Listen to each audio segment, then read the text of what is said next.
कंकाल का रहस्य। चौरा गांव के खेतों में इन दिनों खुदाई का काम चल रहा था। असल में इसी गांव से होकर एक अच्छी सड़क गुजरनी थी, इसलिए यहाँ खुदाई शुरू की गई थी।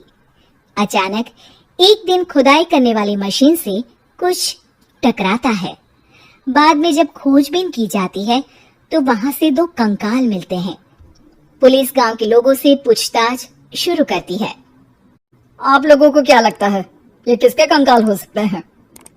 अरे साहब, हमें क्या पता ये किसके कंकाल है, आप ही लोग पता लगाइए। हम लोग तो बहुत ज्यादा डरे हुए हैं। हाँ, हमारी फॉरेंसिक टीम अभी आ रही है। ये बताओ कि इस गांव के रहने वाला कोई जोड़ा गायब तो नहीं ना? क्योंकि शुरुआती जांच में तो ये बात सामने आ रही है कि एक कंकाल किसी पुरुष का है तो एक किसी महिला का।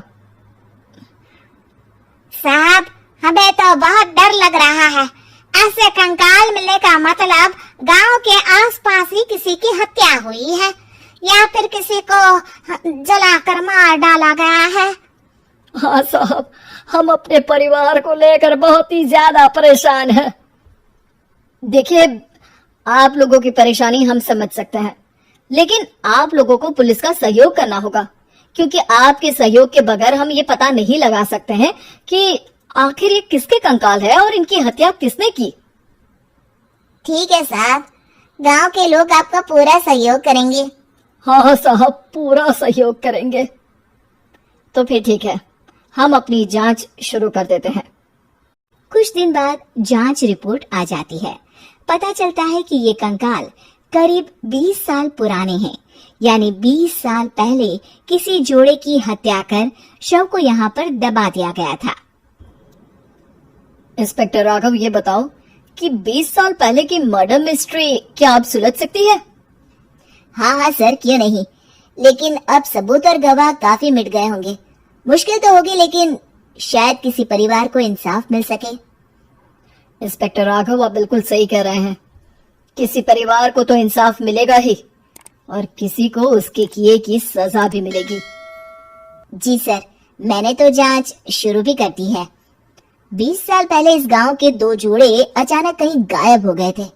मैंने दोनों ही परिवारों के बाकी के सदस्यों से बातचीत शुरू की तो उन्होंने बताया कि उनके बच्चे शहर गए थे, लेकिन आज तक वापस नहीं लौटे हैं। लेकिन ये दोनों शव किस परिवार के सदस्यों के हैं, ये कैसे पता चल सकेगा? सर, मैंने डीएनए टेस्ट करवा लिया है।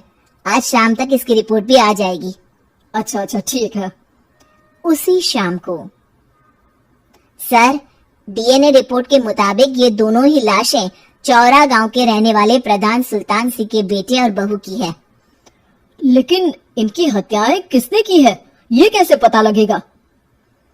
इसी का तो पता लगाने की कोशिश में जुटा हूँ सर। आज सुल्तान सिंह से मिलने भी जा रहा हूँ। मेरा बेटा और बहू तो मेरे लिए सिर्फ यादों में ही रह गए थे। हमें उनकी लाशें तक नहीं मिल सकी थी। आज 20 साल बाद उनके कंकाल मिले हैं। मैं अब किसके लिए जीऊं?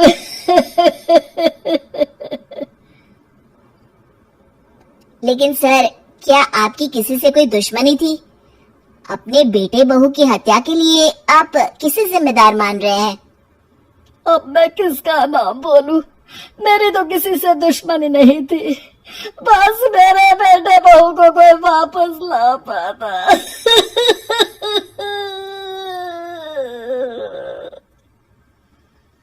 इसके बाद सुल्तान सिंह फूट फूट कर रोना शुरू कर देते हैं। सर, अब आप इनका अंतिम संस्कार करवा सकते हैं। कम से कम इनका शरीर ना सही, इनका कंकाल तो आपको मिला है। लेकिन हाँ, अगर आपको कुछ भी याद आए तो जरूर बताइएगा।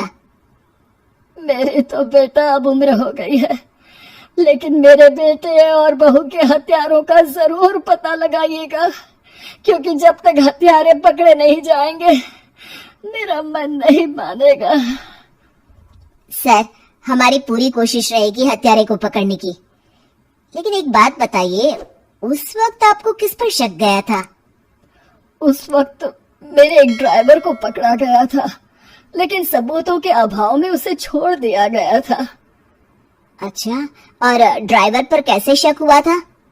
क्योंकि उस दिन ड्राइवर छुट्टी पर था। उस समय लेकिन लाश क्यों नहीं मिल सकी थी? उस वक्त पुलिस ने बहुत कोशिश की थी, लेकिन दोनों की डेड बॉडी नहीं मिल सकी थी। ठीक है, हमारी तफ्तीश चल रही है, मैं फिर आऊंगा। इसके बाद इंस्पेक्टर वहां से चला जाता है और सुल्तान सिंह अपने बेटे और बहू की याद में खो जाते हैं।